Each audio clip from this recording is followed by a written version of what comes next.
ರಾಮನಗರದಲ್ಲಿ ನಾವು ಅಂದುಕೊಂಡಿದ್ದು ಒಂದು ಆಗಿದ್ದು ಮತ್ತೊಂದು. ರಾಮನಗರ ಚುನಾವಣೆಯಲ್ಲಿ ನಾನು ಮೋಸ ಹೋದೆ, ಹಾಲಿ ಎಂಎಲ್ಸಿ ಪುತ್ರ ಬರ್ತಾನೆ, ಗೆಲುವು ಸುಲಭವಾಗಬಹುದು ಅಂದ್ಕೊಂಡಿದ್ವಿ. ಬಿಜೆಪಿ ಶಾಸಕಾಂಗ ಸಭೆಯಲ್ಲಿ ಬಿಎಸ್ ಯಡಿಯೂರಪ್ಪ ಹೇಳಿಕೆಯನ್ನ ನೀಡಿದ್ದಾರೆ.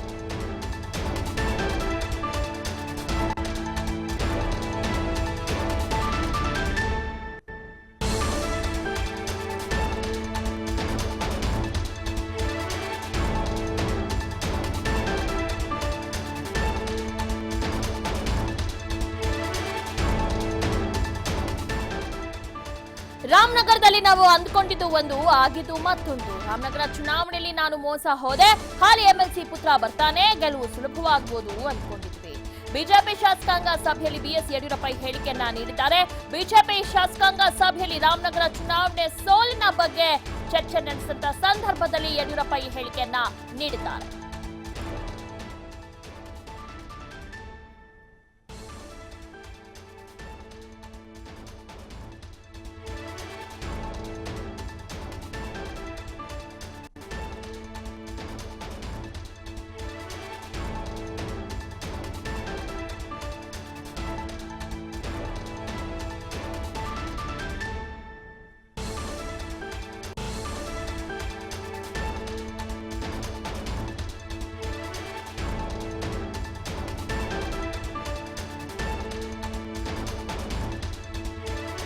ಹಾಲಿ ಸಂಸದರಿಗೆ ಮುಂಬರುವ ಲೋಕಸಭಾ ಚುನಾವಣೆಗೆ ಟಿಕೆಟ್ ಫಿಕ್ಸ್ ಆಗಿದೆ. ಹಾಲಿ ಸಂಸದರು ಇರುವ ಕ್ಷೇತ್ರದ ಟಿಕೆಟ್ ಯಾರು ಕೇಳಬೇಡಿ. ಬಿಜೆಪಿ ಶಾಸಕಾಂಗ ಸಭೆಯಲ್ಲಿ ಯಡಿಯೂರಪ್ಪ ಅವರು ಖಡಕ್ ಸಂದೇಶವನ್ನು ರವಾನಿಸಿದ್ದಾರೆ. ಕೆಲವು ಜಿಲ್ಲಾಧ್ಯಕ್ಷರು ಈ ಬಾರಿ ಟಿಕೆಟ್ ನಮಗೆ ಅಂತ ಸಭೆಗಳಲ್ಲಿ ಹೇಳ್ತಿದ್ದಾರೆ. ಹಾಲಿ ಇರುವ ಸಂಸದರ ಕ್ಷೇತ್ರದಲ್ಲಿ ದಯವಿಟ್ಟು ಟಿಕೆಟ್ ಕೇಳಬೇಡಿ ಅಂತ ಬಿಜೆಪಿ ಜಿಲ್ಲಾಧ್ಯಕ್ಷರುಗಳಿಗೆ ಬಿಎಸ್ವೈ ಖಡಕ್ ಸೂಚನೆಯನ್ನ ನೀಡಿದ್ದಾರೆ.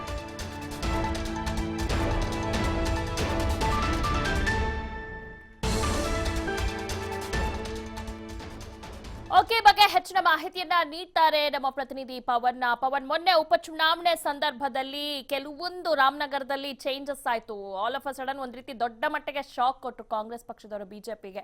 ಸೊ ಆ ವಿಚಾರವಾಗಿ ಇವತ್ತು ಯಡಿಯೂರಪ್ಪ ಅವರು ಡಿಸ್ಕಸ್ ಮಾಡಿದ್ದಾರೆ. ಏನ್ ತಪ್ಪಾಯ್ತು ಏನು ಅಂತ, ಏನೆಲ್ಲ ಹೇಳಿಕೆಯನ್ನ ನೀಡಿದ್ರು ಇದ್ರ ವಿಚಾರವಾಗಿ. ಇವತ್ತು ನಡೆದಂತ ಬಿಜೆಪಿ ಶಾಸಕಾಂಗ ಪಕ್ಷದ ಸಭೆಯಲ್ಲಿ ಯಡಿಯೂರಪ್ಪನವರು ಸೋಲಿನ ಆತ್ಮಾವಲೋಕನ ಮಾಡಿದ್ದಾರೆ. ಅಂದ್ರೆ ಉಪಚುನಾವಣೆಯಲ್ಲಿ ಪಂಚ ಉಪಚುನಾವಣೆಗಳಲ್ಲಿ ಯಾವ ರೀತಿ ಸೋಲಾಯ್ತು ಅನ್ನೋದ್ರ ಬಗ್ಗೆ ವಿಸ್ತೃತವಾದಂತ ಚರ್ಚೆಯನ್ನ ಮಾಡಿದ್ದಾರೆ. ಎಲ್ಲಾ ಶಾಸಕರ ಸಮ್ಮುಖದಲ್ಲಿ ಯಡಿಯೂರಪ್ಪನವರು ಕೆಲವೊಂದಿಷ್ಟು ಅಭಿಪ್ರಾಯಗಳನ್ನ ಹಂಚಿಕೊಂಡಿದ್ದಾರೆ.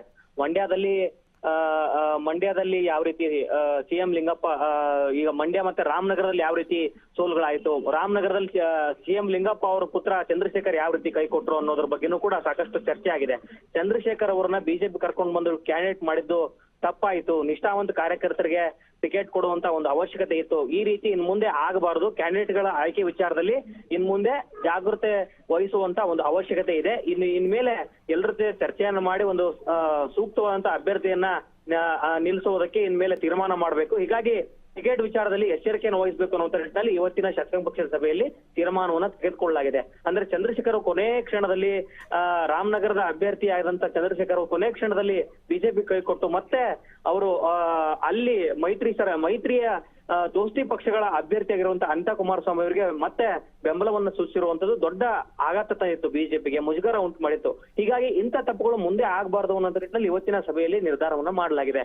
ಮತ್ತೆ ಮಂಡ್ಯದಲ್ಲೂ ಕೂಡ ಡಾಕ್ಟರ್ ಸಿದ್ದರಾಮಯ್ಯ ನಿಂದು ಕೂಡ ಹೀನಾಯವಾಗಿ ಅಲ್ಲಿ ಸೋಲನ್ನು ಒಪ್ಕೊಳ್ಬೇಕಾಯ್ತು. ಆದ್ರೂ ಕೂಡ ಕೆಲವೊಂದಿಷ್ಟು ಮತಗಳಿಕೆಯಲ್ಲಿ ಬಿಜೆಪಿಯಲ್ಲಿ ಸಾಧನೆಯನ್ನ ಮಾಡಿದೆ. ಹೀಗಾಗಿ ಮಂಡ್ಯದಲ್ಲಿ ಈ ಬಾರಿ ಲೋಕಸಭೆ ಚುನಾವಣೆಯನ್ನ ಗೆಲ್ಲೋದು ಹೇಗೆ ಅನ್ನೋದ್ರ ಬಗ್ಗೆನೂ ಕೆಲವೊಂದಿಷ್ಟು ಚರ್ಚೆಗಳಾಗಿದೆ.